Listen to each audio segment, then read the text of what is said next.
Dubai, Iran, ಕುವೈತ್ನಲ್ಲಿ ಇರುವ ನಮ್ಮ ಭಾರತೀಯರು ಹಾಗೂ ಕನ್ನಡಿಗರನ್ನ ಸುರಕ್ಷಿತವಾಗಿ ಕರೆತರಲು ಈಗಾಗಲೇ ಕೇಂದ್ರದೊಂದಿಗೆ ನಮ್ಮ ಕರ್ನಾಟಕ ಸರ್ಕಾರ ಮುಖ್ಯಮಂತ್ರಿಗಳು ಮಾತನಾಡಿದ್ದಾರೆ. ಶೀಘ್ರವಾಗಿ ಎಲ್ಲ ಕನ್ನಡಿಗರನ್ನ ಸುರಕ್ಷಿತವಾಗಿ ತಾಯ್ನಾಡಿಗೆ ಕರೆದುಕೊಂಡು ಬರುವ ಎಲ್ಲ ವ್ಯವಸ್ಥೆಯನ್ನ ಮಾಡಲಾಗಿದೆ. ಕೆಲವು ಶಾಸಕರು, ಉದ್ಯಮಿಗಳು ಎಲ್ಲರೂ ಕೂಡ ತೊಂದರೆಯಲ್ಲಿ ಸಿಲುಕಿಕೊಂಡಿದ್ದಾರೆ. ನಮ್ಮ ಶಾಸಕರಿಗೆ ನಾನೇ ಸುರಕ್ಷಿತವಾಗಿ ಇದ್ದೇವೆ, ಆದರೆ ನಮ್ಮ ಮುಂದಿಗೆ ಟಿಪ್ಪಣಿಗಳು ಬಂದು ಬೀಳುತ್ತಾ ಇವೆ ಎನ್ನುತ್ತಿದ್ದಾರೆ ಎಂದು ತಿಳಿಸಿದರು. ಇನ್ನು ಕೊರಟಗೆರೆ ಪ್ರವಾಸಿ ಮಂದಿರದಲ್ಲಿ ಗೃಹ ಸಚಿವರಿಗೆ ದುಬೈನಲ್ಲಿ ಸಿಲುಕಿಕೊಂಡಿರುವ ಕನ್ನಡಿಗರನ್ನ ಸುರಕ್ಷಿತವಾಗಿ ತಾಯ್ನಾಡಿಗೆ ಕರೆದುಕೊಂಡು ಬರುವ ಕೆಲಸ ನಡೆಯುತ್ತಿದೆ ಎಂದು ಪತ್ರಕರ್ತರಿಗೆ ಗೃಹ ಸಚಿವ ಪರಮೇಶ್ವರ್ ತಿಳಿಸಿದರು.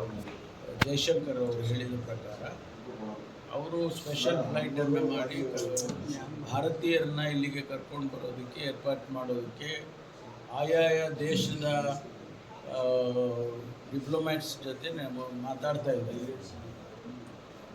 ಅದು ಯಾವಾಗ ಸಾಧ್ಯ ಆಗುತ್ತೆ ಆವಾಗ ಕರ್ಕೊಂಡು ಬರ್ತಾರೆ. ನಮ್ಮಲ್ಲಿ ನಮ್ಮವರು ಯಾರು ಸಿಕ್ಕಾಕ್ಕೊಂಡಿದ್ದಾರೆ ಅವರಿಗೆ ನಮ್ಮ ಶಾಸಕರುಗಳು, ಬಿಸ್ನೆಸ್ ಕಮ್ಯುನಿಟಿ ಮತ್ತು ಬೇರೆ ಬೇರೆ ಇವರೆಲ್ಲ ಇದ್ದಾರೆ, ಟೂರ್ ಹೋಗಿದ್ದವರು. ಈಗ ನಾನು ನಮ್ಮ ಶಾಸಕರು ಭೋಜೇಗೌಡರು ಅಂತ ವಿಧಾನ ಪರಿಷತ್ತಿನ ಸದಸ್ಯರು, ಅವ್ರಿಗೆ ನಾನು ನೇರವಾಗಿ ಮಾತಾಡಿದೆ.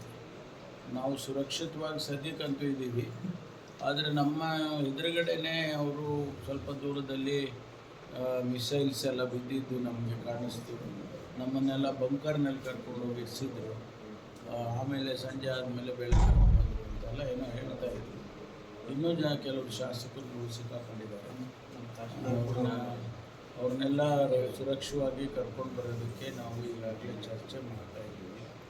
ಅದು ಇಂಟರ್ನ್ಯಾಷನಲ್ ಇಶ್ಯೂ ಆಗೋದ್ರಿಂದ ನಾವು ಭಾಳ ಎಚ್ಚರಿಕೆಯಿಂದ ಕೆಲಸ ಮಾಡ್ತೀವಿ.